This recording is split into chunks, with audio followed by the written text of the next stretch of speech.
마음을 다시 한번 다짐하겠습니다. 주여 말씀하옵소서. 말씀대로 지켜 행하는 우리 모두가 되기를 축복합니다. 오늘 설교 제목이 무엇입니까? 요셉의 꿈을 강탈한 강도들. 요셉의 꿈을 강탈한 강도들. 강도는 어떤 사람입니까?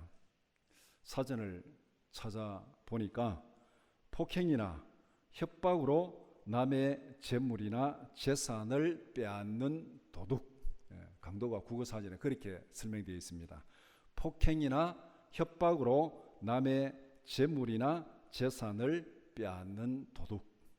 요셉은 누구에게 폭행을 당했습니까? 누구로부터 살해 위협을 받았습니까? 형들로부터 폭행을 당하고 형들로부터 살해 위협을 당했습니다.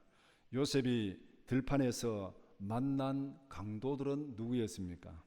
형들이었습니다. 그것도 10명이나 되는 강도. 이 강도의 무리를 뭐라 그럽니까? 떼강도 그러잖아요. 강도를 한 명만 만나도 이게 정말 골치 아픈데 10명이나 되는 떼강도를 만났습니다. 떼강도를 만난 요셉은 어떻게 되었습니까? 떼강도를 만난 요셉은 무엇을 빼앗겼습니까? 앞에 사전에 강도는 폭행이나 협박으로 남의 재물이나 재산을 빼앗는 도둑이라 그랬는데 요셉이 들판에서 10명이나 되는 떼강도를 만났습니다. 이 떼강도들이 요셉에게서 무엇을 빼앗아 갔습니까? 요셉은 무엇을 빼앗겼습니까? 이것이 오늘 본문의 내용입니다. 창세기 37장 12절에서 36절을 두 부분으로 나누어서 함께 살펴보고자 합니다. 첫 번째는 꿈에 싹을 잘라버린 형들 12절에서 28절, 두 번째는 꿈을 은밀하게 가꾸시는 하나님 29절에서 36절입니다. 첫 번째, 꿈에 싹을 잘라버린 형들입니다. 요셉이 형들을 찾아서 헤브론에서 도단까지 가게 된 이유는 무엇이었습니까? 아버지 야곱이 요셉에게 심부름을 시켰습니다. 12절부터 17절까지 길게 설명하는데 간단히 얘기하면 아버지 야곱이 요셉에게 심부름을 시켰습니다. 집안 구도를 보면은 10명은 들에 가서 양을 치고 있고 요셉과 베냐민은 아버지 밑에 있었습니다. 아마 그 전에 보면은 요셉이 같이 들에서 양을 치고 있었습니다, 형들과. 그런데 아마 야곱이 좀 분위기를 별로 안 좋게 본 것 같아요. 꿈 사건 이후에 이놈들이 요셉을 좀 괴롭히려 하는구나. 그러니까 아마 야곱이 요셉은 같이 들러 안 보내고 그냥 집에 두고 자기 심부름을 시키고 이제 이렇게 하는, 그렇게 아마 좀 구도가 좀 바뀌어진 것 같습니다. 그래서 10명은 들에 가서 양을 치고 있고 그 다음에 요셉과 베냐민은 집에 있고 그런 상황에서 아버지 야곱이 요셉에게 심부름을 시켰습니다. 형들이 세겜에서 양을 치고 있지 않느냐, 그러니까 너는 가서 형들과 양떼가 다 잘 있는지 보고 돌아와서 내게 말하라. 그렇게 이제 심부름을 시킨 거예요. 요셉은 아버지 야곱의 심부름을 받고 흔쾌히 그렇게 가겠다고 그렇게 대답을 했습니다. 자, 우리가 이 상황에서 우리가 한번 상식적으로 생각해 보면은 요셉이 형들에게 가고 싶었겠습니까? 형들은 요셉을 미워했고 폭력적으로 행동했습니다. 앞에 4절에 보면은 그를 미워하여 그에게 편안하게 말할 수 없었더라. 그를 미워했고 그에게 말하는 게 편하지 않은 거야. 막 폭력적으로 하고 막 구박하고 막 무시하고 막 이렇게 막 나쁜 말하고 이제 폭력적으로 이렇게 미워하는데 이 동생이, 형도 아니고 동생이 미워하는 형이 10명이 있는데 거기 가고 싶겠습니까? 이해가 잘 안 됩니까? 여러분들이 이제 어느 집에 시집을 갔는데 손위에 시누이가 10명이나 있어요. 손위에 시누이 10명이 막 명절 때 만날 때마다 한마디씩 막 좀 구박을 하는데 시집을 가고 싶겠습니까? 명절에? 요새는 그런 사람도 없겠지만 그런 상황을 가정하면은 꼴도 보기 싫은 거죠.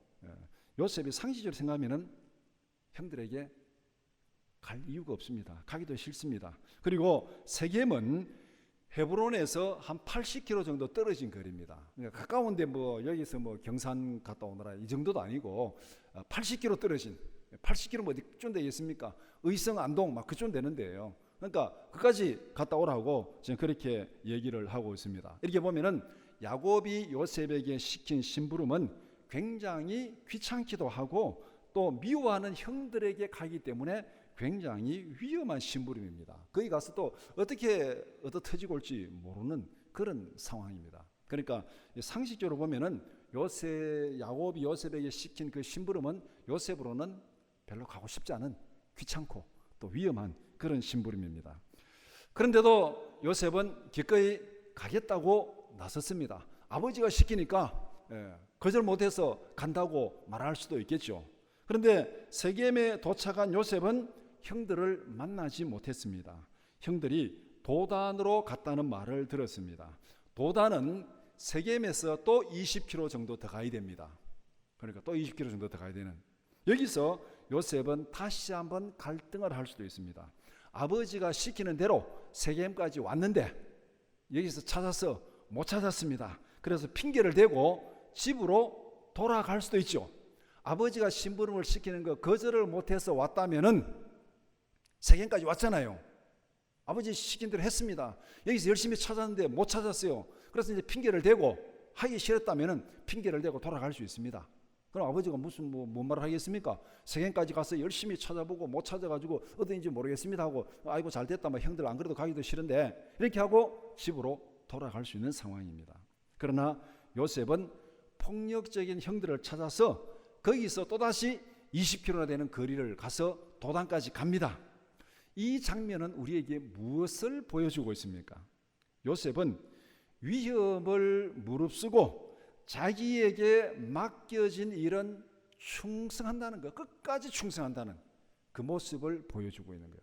어떻게 보면 자기에게 굉장히 안전의 위협이 될 수 있습니다. 가서 진짜 막 죽도록 얻어 터질 수도 있어요. 뭐 죽는다까지는 상상을 못했겠지만은 막 가서 얻어 터질 수도 있습니다. 굉장히 좀 가가지고 좋은 말 못 들을 수도 있어요. 또 첩자질 하려고 왔냐고부터 해가지고 막 그렇게 또 뭐 잘못 보고 또 가서 잘못 보고 하려고 왔냐고 또 그렇게 구박하고 펼 수도 있잖아요. 그런 위험이 있는 그런 심부름, 귀찮은 심부름인데도 아버지가 시킨 그 심부름에 대해서는 끝까지 자기에게 주어진 일에 위협을 무릅쓰고 충성하는 그의 요셉의 성품을 잘 보여주는 장면이 바로 오늘 이 본문의 장면입니다. 요셉을 발견한 형들은 어떤 음모를 꾸몄습니까?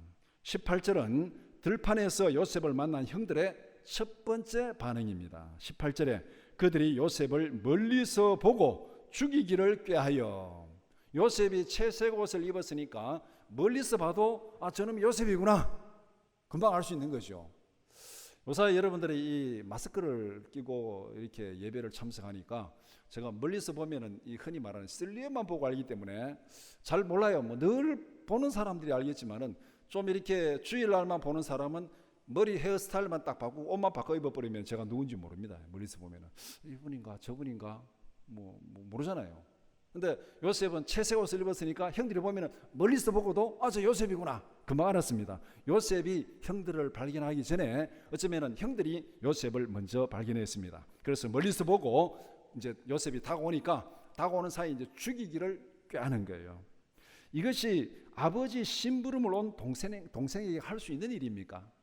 그냥 저놈 잡아 좀 골탕 먹이자, 좀 두들기 패자, 다시는 앞으로 우리 아버지 앞에 가서 우리 나쁜 짓 고자질 못하게 좀 혼을 내주자, 뭐 이 정도까지는 뭐 형들이 또 뭐 그럴 수도 있다 생각하는데, 보자마자 딱 죽이자, 이게 정말 생각이 상상을 뛰어넘는 악한 생각이잖아요. 보자마자 그냥 죽이자.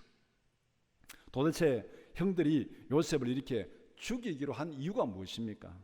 그를 죽여서 그의 꿈이 어떻게 되는지 우리가 보자. 그를 죽여서 그의 꿈이 어떻게 되는지 우리가 보자. 요셉의 꿈을 가로막기 위해서 요셉을 죽이기로 했습니다. 20절을 보면은 그들의 계획은 아주 구체적입니다. 요셉을 죽여서 구덩이에 던지고, 그리고 아버지에게는 악한 짐승이 그를 잡아먹었다고 하자. 그러면은 통치자가 되는 그의 꿈도 완전히 사라질 것이 아니냐.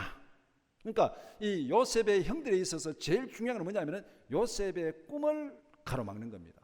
꿈이 이루어지지 못하게. 그래서 형들은 꿈을 빼앗기 위해서 요셉을 죽여야만 했습니다. 꿈이 못 이루어지게 하기 위해서.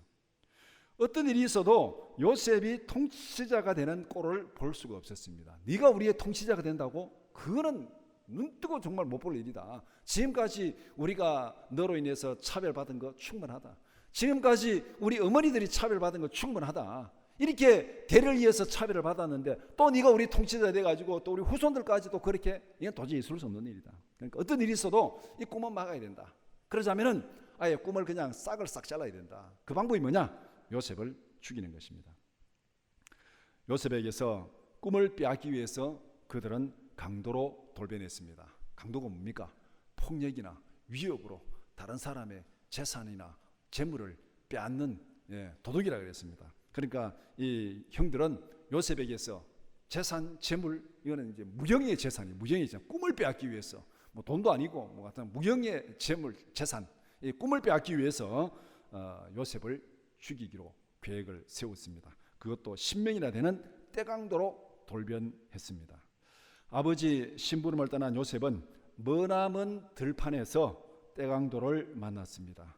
떼강도를 만난 요셉은 속수무책으로 죽음을 당할 수밖에 없습니다. 방법이 없잖아요. 지금 아버지로부터 100km나 떨어져 있는 먼 곳에서 10명이고 1명이고 10명도 자기보다 다 힘이 센 형들이고 자기는 동생이고, 이건 뭐 방법이 없습니다. 여기서 완전히 죽을 수밖에 없는 그런 상황입니다. 하나님은 요셉의 꿈을 지키기 위해서 누구를 통해 개입하셨습니까? 여기서 이제 하나님과 형들 사이에 어떻게 보면 이제 전쟁이 시작되는 거예요. 그 중심에 뭐가 있습니까? 꿈이 있어요. 꿈. 형들은 꿈을 싹 잘라버리기 위해서 요셉을 죽이려고 하는 거고, 하나님은 요셉을 보호해야 돼요. 왜? 하나님이 주신 꿈을 이루기 위해서. 꿈을 이루기 위해서 하나님은 요셉을 보호해야 됩니다. 그러니까 지금 하나님께서 요셉의 꿈을 지키기 위해서 누구를 통해서 어떻게 개입하고 있습니까? 요셉을 죽음에서 구출하기 위한 하나님의 손길이 바쁘게 움직입니다.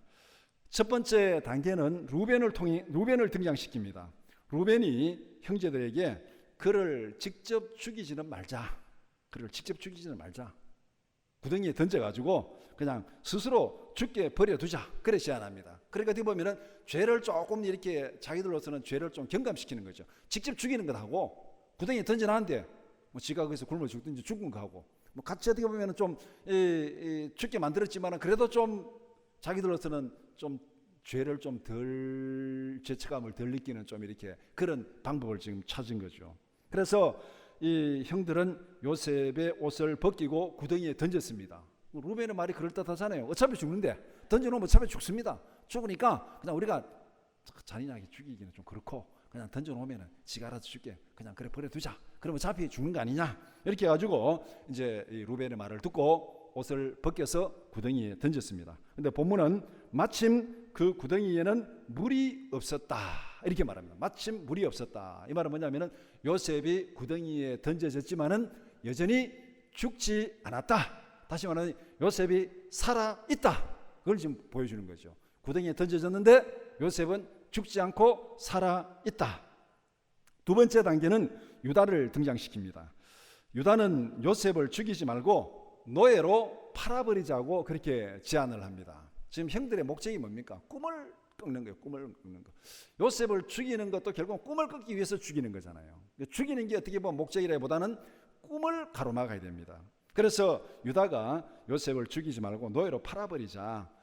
그래도 미워도 동생인데 동생을 죽이는 거 너무하지 않느냐. 그러니까 완전히 노예로 팔아버리면은 지가 무슨 뭐 꿈을 이루겠냐. 아버지 밑에 있으면 아버지가 막 도와주고 해가지고 우리의 통치자로 세우고 상속자로 세우면은 우리의 어떤 통치자가 될지 모르지만은 노예로 팔아버리면은 저 이방 땅에 와서 노예인데 어떻게 우리를 다스리겠냐. 그러니까 노예로 팔아버리자. 그러면은 우리의 목적이 달성되는 거 아니냐. 그렇게 아마 유다가 이제 이 동생들, 형제들을 설득을 했습니다. 그래서 이 유다의 논리로 보면은 굉장히 설득력이 있는 것이죠. 노예로 팔아버리는 것은 우리에게 여러 가지 면에 있어서 굉장히 좋은 선택이다. 첫 번째는 우리가 살인죄를 짓지 않는다. 동생을 죽이는 살인죄를 짓지 않는다. 이거 얼마나 좋은 거냐. 그 다음에 두 번째는 꿈을 가로막을 수 있다. 노예로 팔아버리면은 어차피 꿈은 이루어지지 않는 거 아니냐. 그리고 우리 목적도 달성할 수 있다. 거기에 덤으로 팔면은 돈도 생기지 않느냐. 이건 뭐 속된 말로 일다쌍피도 아니고 뭐 일다삼피입니까 이게? 이거 선택이 굉장히 좋은 거다. 그렇게 하니까 형제들이 보기에 그거 좋다. 그렇게 해서 형들은 요셉을 지나가는 상인들에게 팔아버렸습니다. 세 번째 단계는 이스마엘 사람들을 등장시킵니다. 이스마엘 상인들은 은 20을 주고 요셉을 샀습니다. 요셉을 산 상인들은 그를 데리고 애굽으로 가버렸습니다. 어찌되었건 요셉은 떼강도들의 손에서 벗어났습니다. 떼강도들의 손에서 벗어났습니다. 장래일은 아직까지 어떻게 될지 모르지만은 적어도 요셉은 죽음은 면했습니다. 들판에서 영락없이 죽음을 당할 수밖에 없는 그 상황에서 하나님께서 개입하셔가지고 요셉을 분리해 내었습니다. 어디로부터? 떼강도들의 손에서 분리해 내어서 요셉을 일단 대피를 시켰습니다. 요셉에게 있어서 가장 위험한 장소가 어디겠습니까? 가정이에요. 요셉에게 있어서 가장 위험한 장소가 가정입니다. 왜?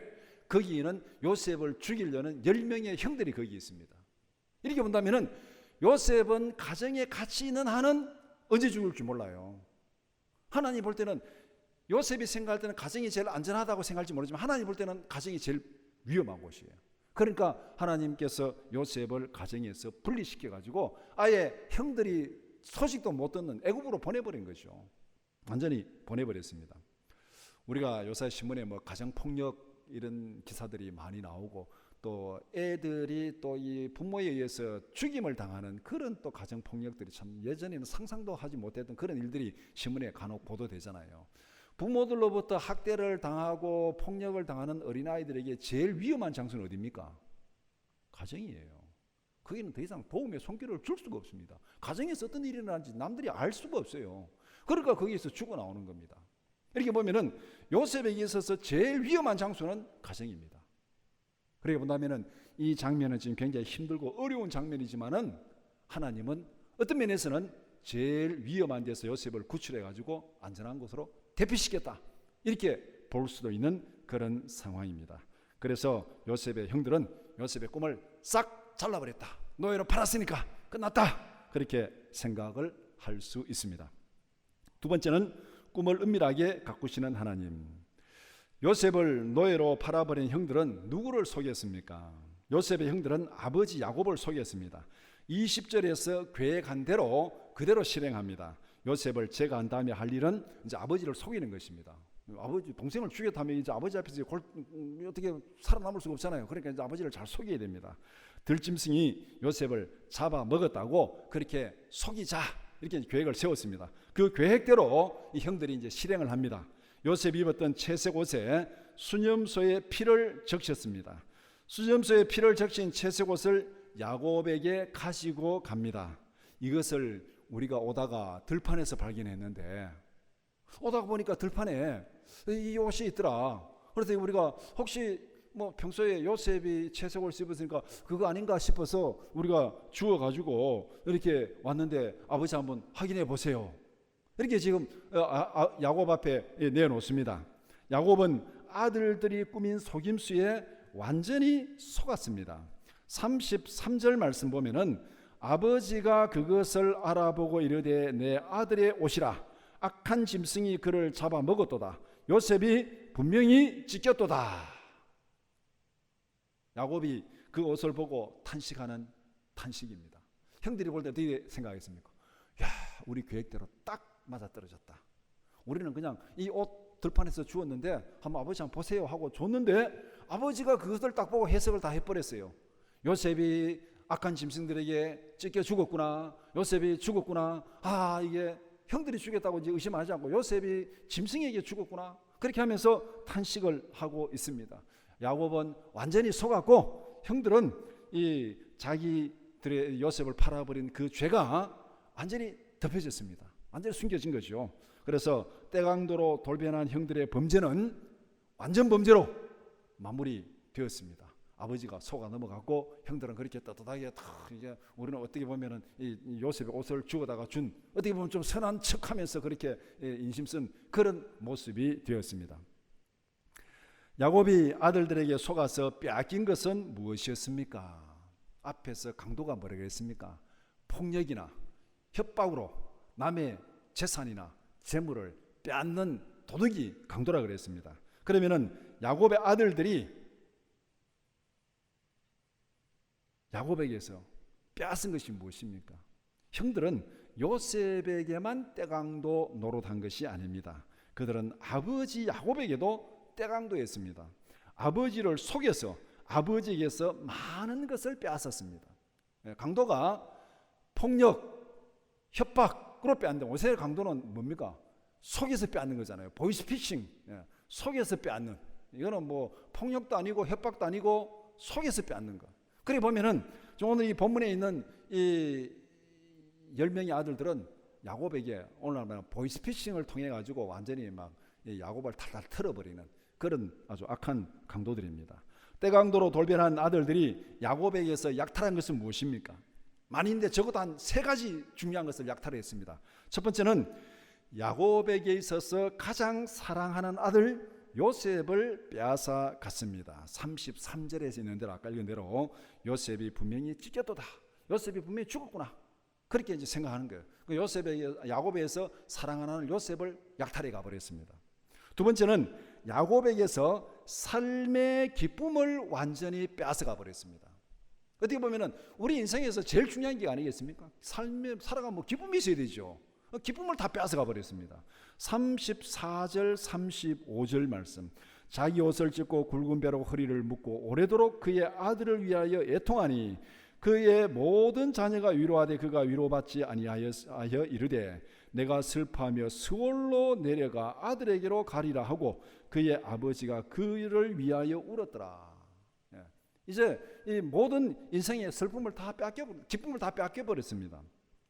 그 다음에 세 번째는 야곱에게서 기대와 꿈을 빼앗아가 버렸습니다. 앞에 11절에 보면은 요셉이 꿈을 꾸고 꿈 얘기를 하니까 형들은 요셉을 시기했습니다. 그런데 그의 아버지는 그 얘기를 마음에 두었더라. 11절에서 그렇게 얘기했습니다. 그러니까 야곱에게는 무슨 소망이 있었습니까? 내가 참 사랑하는 아들 요셉이 하나님 앞에서 이 위대한 꿈을 받았구나. 이 꿈이 이제 어떻게 이루어질까? 굉장히 기대가 되는 뭔가 인생에 소망이 있는 거죠. 소망이 있습니다. 꿈이 있으니까 소망이 있는 거예요. 사람들이 손자를 되게 좋아하는데 왜 손자를 좋아하겠습니까? 꿈이 생긴 거잖아요. 희망이 생긴 거잖아요. 그 집안에 새로운 생명이 하나 딱 태어났다는 꿈이 생긴 거예요. 바로 이 야곱에 있어서 이 요셉은 꿈입니다. 요셉의 꿈이 야곱의 꿈이고 야곱의 인생의 희망입니다. 그리고 본다면은 요셉이 사라짐으로 인해서 아들을 빼앗겼고 기쁨을 빼앗겼고 야곱의 모든 기대와 꿈을 빼앗겼습니다. 행복했던 야곱의 노년은 한순간에 비참해졌습니다. 아들을 잃은 슬픔에 빠져서 노년을 보낼 수밖에 없었습니다. 희망도 사라지고 꿈도 사라지고 삶의 의욕도 사라졌습니다. 그야말로 죽지 못해서 하루하루를 버티는 삶이었습니다. 이 고통을 나중에 야곱이 애굽에 내려가서 바로 앞에서 고백하잖아요. 험악한 세월을 보냈다고. 험악한 세월을 보냈다고.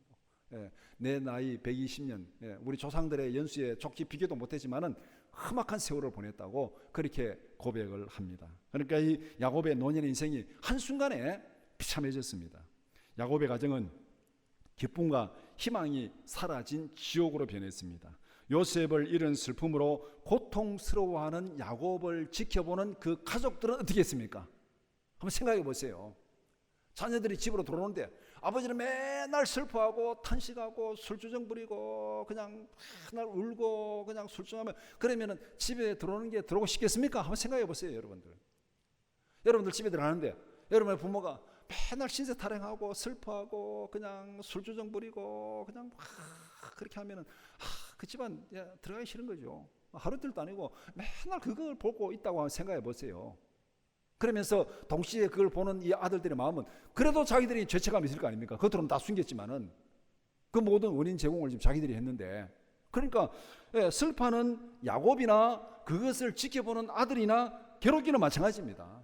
괴롭기는 마찬가지인 것이죠. 그러한 가정의 분위기는 그 자체가 지옥이 아니겠습니까?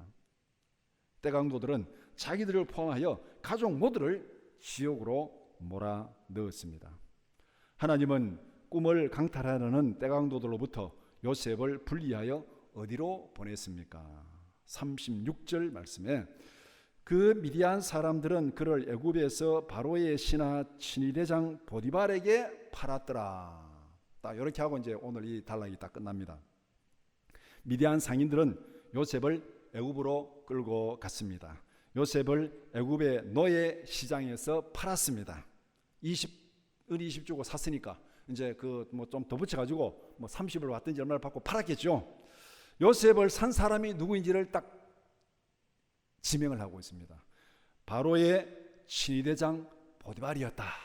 쉽게 말하면은 오늘날 말하면은 대통령 경호실장, 대통령 경호실장이 요셉을 딱 사간 거예요.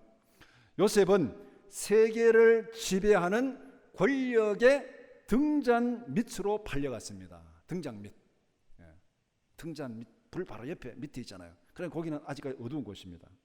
그 당시에 애굽은 세계를 지배하는 나라였습니다. 애굽이 세계를 지배하는 나라였습니다. 애굽 왕 바로는 세계를 지배하는 권력자였습니다.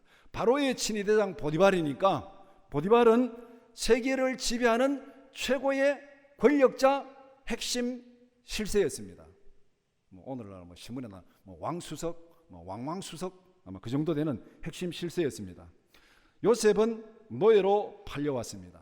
그렇지만은 그냥 보통 집에 노예로 팔려간 것이 아니고 최고 권력의 그림자를 구경할 수 있는 그 자리에 와 있습니다. 최고 권력의 그림자, 바로의 친위대장의 종, 나중에 총무가 되잖아요. 그러니까 문 2번만 열면은 바로예요. 문 2번만 딱 열면은 최고 권력이잖아요. 그 밑에까지 딱 와 있습니다. 요셉에게 통치자의 꿈을 준 하나님은 요셉을 권력의 가장 가까운 곳에다가 데려다 놓았습니다. 등잔 밑이 어둡다고 말합니다. 그와 마찬가지로 그 계획은 아무도 모릅니다. 하나님은 계획을 딱 가지고 지금 요셉을 최고 권력의 등잔 밑에 딱 갖다 놨는데 등잔 밑이 어둡잖아요. 아무도 모릅니다. 이것은 하나님 위에는 아직까지 이 계획을 아무도 모릅니다. 아버지 야곱은 전혀 알지 못했고 죽었으니까 요셉이 죽었다 생각하니까 떼강도들인 그의 형들은 꿈에도 상상하지 못했습니다. 노예로 팔아버렸는데 하나님은 요셉 자신도 눈치를 채지 못하겠습니다. 자기도 지금 노예로 팔려왔는데 요셉도 알지 못해요. 이제 때가 되면은 하나님의 계획은 신속하게 드러날 것입니다. 등장 밑에 있으니까 때가 되면은 조금만 움직이면은 빛으로 나오잖아요. 요셉의 꿈은 때가 되면은 신속하게 드러나는 그 위치에 하나님께서 딱 요셉을 갖다 놓았습니다. 이것이 오늘 본문의 말씀입니다. 본문의 사건이 우리에게 전하는 메시지는 무엇입니까?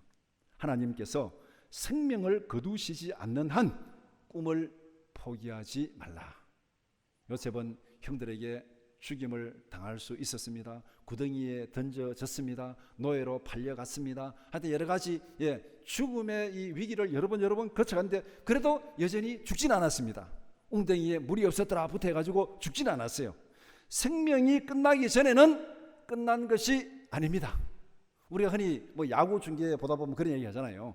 9회 말 사이렌이 울리기까지는 끝난 것이 아니다. 그렇게 얘기를 하잖아요. 구원의 가능성은 언제까지 남아 있습니까? 생명이 끝나기 전까지는 구원의 가능성은 남아 있습니다. 생명이 끝나버리면 구원의 가능성 끝나는 거예요. 그러나 구원의 가능성은 생명이 남아있는 한은 남아 있습니다. 하나님께서 나의 생명을 연장시켜 주신다는 것은 아직까지 나를 통해서 이루실 꿈이 있다는 사실입니다. 아직까지 나를 통해서 하나님이 이루실 일이 남아 있다는 이 사실을 믿으시기 바랍니다. 나는 이제 뭐 나이가 뭐 80인데 몸도 안 좋고 무릎도 안 좋은데 뭐 내가 뭘 하겠노 뭘 하는지 그거는 나는 알 수 없어요. 하나님이 아시는 거예요. 하나님이 아시는 겁니다. 요셉이 나중에 야곱이 눈도 어둡고 침상에서 일어나지도 못하고 죽기 직전에 요셉이 가니까 이렇게 이제 막 부축해 가지고 겨우 일어났잖아요. 부축해 가지고 겨우 일어났어요. 오늘 같으면 요양원에서 완전히 뭐 정신도 못 차리는 상황이었습니다. 근데 야곱이 한 일이 뭡니까? 이렇게 요셉의 두 아들을 딱 축복하잖아요. 총리인 요셉이 아버지 그거 압니다 하니까 뭐라 합니까? 아들아 나도 안다. 나도 안다. 눈도 안 보이고 일어날 기력도 없고 침상에 누워가지고 아무것도 못하는 그 야곱이었지만은 그를 통해서 두 지파에게 축복을 주는 그 일이 아직까지 남아 있었기 때문에 하나님께서 야곱을 그때까지 살려놓은 거예요. 그거 하고 그 다음에 야곱을 데려가신 거예요. 그렇다면 우리 요양원에 누워가지고 숨이 아직 남아있다면 아직까지 하나님이 하실 일이 남아있는 줄 믿으시기 바랍니다. 하나님께서 나의 생명을 연장시켜주는 한 아직까지 나를 통해서 하나님이 이루실 꿈이 남아있다. 그것이 뭔지는 나는 잘 모르지만 그러나 하나님이 이루실 것입니다. 때강도로 돌변한 형들의 폭력 속에서도 요셉은 죽지 않았습니다. 요셉이 살아있는 한 하나님이 주신 꿈도 살아있습니다. 하나님이 주신 꿈을 이루시는 분은 하나님입니다. 하나님께서 생명을 지켜주시는 한 하나님이 주신 비전을 포기하지 맙시다. 생명이 살아있나 꼬집어보고 꿈인가 생식 살아있구나, 꿈을 포기하지 마시기 바랍니다.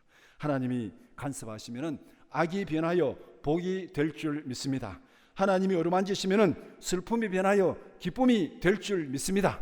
이 야곱의 모든 고통, 모든 아픔, 모든 슬픔 하나님이 만지는 순간 다 요셉의 고통, 아픔, 슬픔도, 야곱의 아픔, 슬픔도, 이 지옥과 같은 이 야곱의 가정 모든 형제들의 아픔, 슬픔도 하나님께서 마지막에 한 방에 다 회복시켰습니다. 하나님께서 끝났다고 선포하실 때까지는 끝난 것이 아닙니다. 하나님께서 끝났다고 선포할 때까지는 끝난 것이 아닙니다. 하나님이 우리의 생명을 아직 걷어가지도 않은데 왜 우리가 먼저 포기하고 끝났다고 그렇게 주저앉아야 되겠습니까? 그건 아니잖아요. 내가 살아있습니까? 아직 끝난 게 아니에요. 하나님이 끝났다고 선포하지 않았습니다. 하나님이 끝났다고 선포하기 전까지는 끝난 거 아니에요. 생명이 끝나는 순간까지 하나님이 주신 비전을 가슴에 품고 열심히 달려가는 우리 모든 성도들이 되기를 주님의 이름으로 축원합니다.